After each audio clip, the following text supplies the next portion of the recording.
સુરતમાં સરથાણા શકાતનગર અતિથિ રેસ્ટોરન્ટની સામે બાઇક પર જતા રત્ન કલાકારને કાર ચાલકે અડફેટે લેતા ગંભીર ઇજાને પગલે તેનું મોત નીપજ્યું હતું। યુવક સરથાણા ખાતે આવેલા નિર્મળ નગરમાં મંડળના પૈસા ભરવા માટે જતા હતા ત્યારે રસ્તામાં અકસ્માત નડ્યો હતો।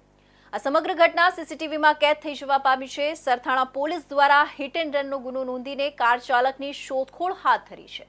મૂળ અમરેલી જિલ્લાના સાવરકુંડલાના વતની અને હાલ સરથાણા યોગી ચોક ખાતે આવેલ યોગીધારા સોસાયટીમાં 39 વર્ષીય રાજેશ બાવચંદભાઈ ઉકાણી પરિવાર સાથે રહેતા હતા અને હીરાના કારખાનામાં રત્ન કલાકાર તરીકે નોકરી કરી પત્ની, એક પુત્ર તેમજ એક પુત્રી સહિત પરિવારનું ભરપોષણ કરતા હતા।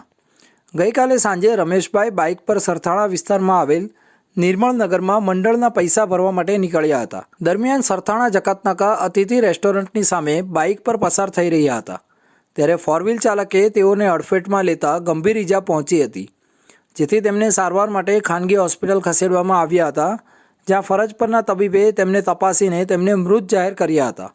આ અકસ્માતની ઘટનાના સીસીટીવી સામે આવ્યા છે, જેમાં રાજેશ બાઇક પરથી અતિથિ રેસ્ટોરન્ટની સામેથી નીકળી રહ્યા હતા। તે દરમિયાન કાર ચાલકે તેને પહેલાં અડફેટે લે છે, ત્યારબાદ 20 ફૂટ જેટલા તેને ઢસડે છે। આ દરમિયાન રાજેશ કારની નીચે આવી ગયો હોય અને તેને કચડીને કાર ચાલક ફરાર થઈ જાય છે। કાર ચાલકની જાણ હોવા છતાં પણ તે ભાગી ગયો હતો।